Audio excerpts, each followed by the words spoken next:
ನಡಿ, ಈಗ ಶುರು ಮಾಡೋಣ. ಕೇಸರಿಯಿಂದ ಮನೋಲ್ಲಾಸ ಮನಸ್ಸು ಮತ್ತೇರಿ ಕುಣಿದಾಡಿದೆ ನೋಡು, ಮನಸ್ಸು ಮತ್ತೇರಿ ಕುಣಿದಾಡಿದೆ ನೋಡು. ಕ್ಷಣ ಕ್ಷಣವೂ ಆಚರಿಸಿ ಕೇಸರಿ ಹಬ್ಬ. ವಿಮಲ್ ಬಾಯಲ್ಲಿ ಹೇಳಿ ಕೇಸರಿ. ಸಿದ್ದರಾಮಯ್ಯ ಸರ್ಕಾರ ಅಧಿಕಾರಕ್ಕೆ ಬಂದು 1 ವರ್ಷ ಕಳೆದರೂ ಬೆಂಗಳೂರು ಅಭಿವೃದ್ಧಿ ಶೂನ್ಯ ಪ್ರಗತಿ ಕಂಡಿದೆ ಅಂತ ಬಿಜೆಪಿ ಗಂಭೀರ ಆರೋಪ ಮಾಡಿದೆ. ಬೆಂಗಳೂರಿನ ಅವ್ಯವಸ್ಥೆಗಳ ವಿರುದ್ಧ ಸಿಡಿದಿರುವ ಬಿಜೆಪಿ ಬೃಹತ್ ಪ್ರತಿಭಟನೆಗೆ ಪ್ಲಾನ್ ಮಾಡಿಕೊಂಡಿದೆ. ಪ್ರತಿಭಟನೆಯ ರೂಪುರೇಷೆ ಹೇಗಿರುತ್ತೆ ಆ ಕುರಿತ ಒಂದು ಸ್ಪೆಷಲ್ ರಿಪೋರ್ಟ್ ಇಲ್ಲಿದೆ ನೋಡಿ.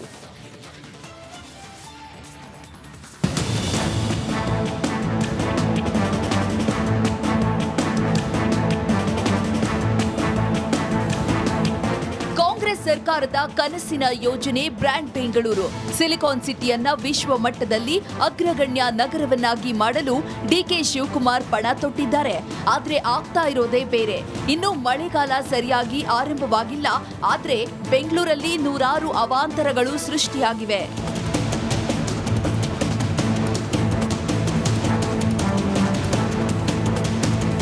ಮೊನ್ನೆ ಸಿಎಂ ಸಿದ್ದರಾಮಯ್ಯ ಸುದ್ದಿಗೋಷ್ಠಿಯಲ್ಲಿ ಬೆಂಗಳೂರಿನಲ್ಲಿರುವ ರಸ್ತೆ ಗುಂಡಿಗಳ ಸಂಖ್ಯೆ 5,000 ಅಂತ ಹೇಳಿದ್ರು.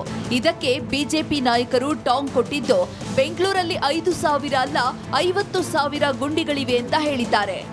ಇಷ್ಟು ತೆರಿಗೆ ಕಟ್ಟಿದ ಮೇಲೂ ಬಿದ್ದಿರುವಂಥ ಪಾಟೋಲ್ಗೆ ಯಾರು ಕಾರಣಕರ್ತರು? ಬ್ರ್ಯಾಂಡ್ ಬೆಂಗಳೂರು ಎಲ್ಲೋಯ್ತು? ಬ್ರ್ಯಾಂಡ್ ಬೆಂಗಳೂರು ಇದೆಯಾ, ಸತ್ತೋಗಿದೆಯಾ? ಸರ್ಕಾರ ಸ್ಪಷ್ಟವಾಗಿ ಹೇಳಬೇಕು. ಇಲ್ಲ, ನಾವು ಆ ಸ್ಕೀಮನ್ನ ಬಿಟ್ಬಿಟ್ಟಿದ್ದೀರಿ, ಆಗಲ್ಲ ಅಂತಾದರೂ ಹೇಳಬೇಕು.